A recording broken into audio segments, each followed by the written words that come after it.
Naglagay na ako ng mantika at lagyan ko na rin ng margarine, pwede rin butter.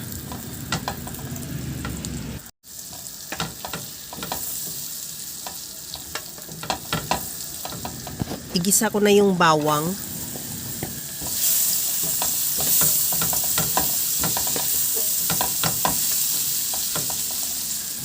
Ilagay ko na rin yung sibuyas.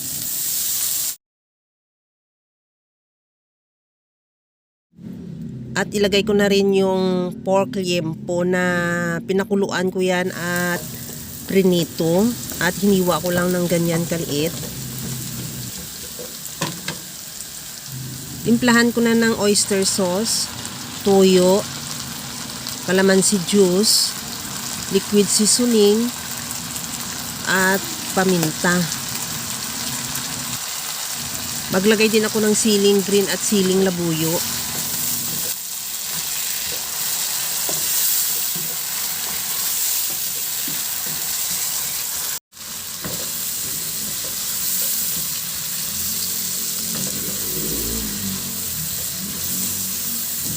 Okay na to, hanguin ko na lang yung iba para sa ating pang toppings.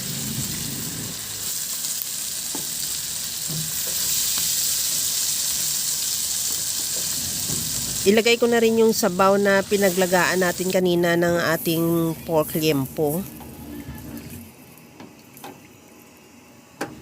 At takpan ko muna para lang kumulo. Lagyan ko na ng toyo at paminta. Ilagay ko na tong bihon.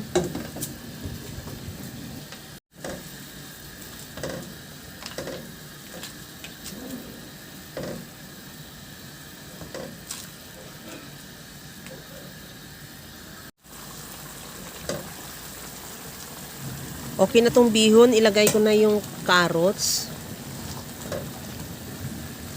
At isunod ko na rin yung repolyo.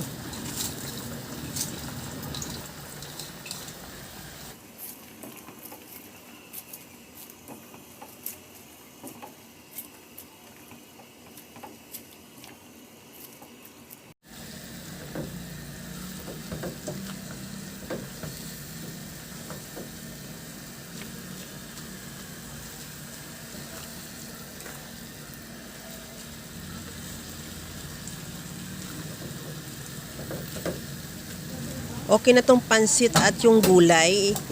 Ilagay ko na yung ating toppings na pork sisig.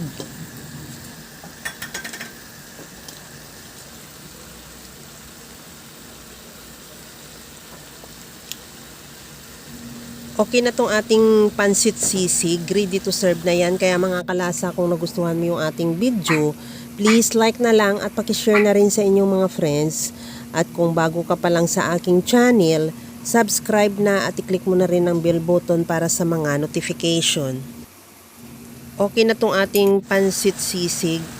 Hanguin ko na lang yan at ready to serve na. Hanggang sa muli mga kalasa. Thank you for watching. Bye-bye!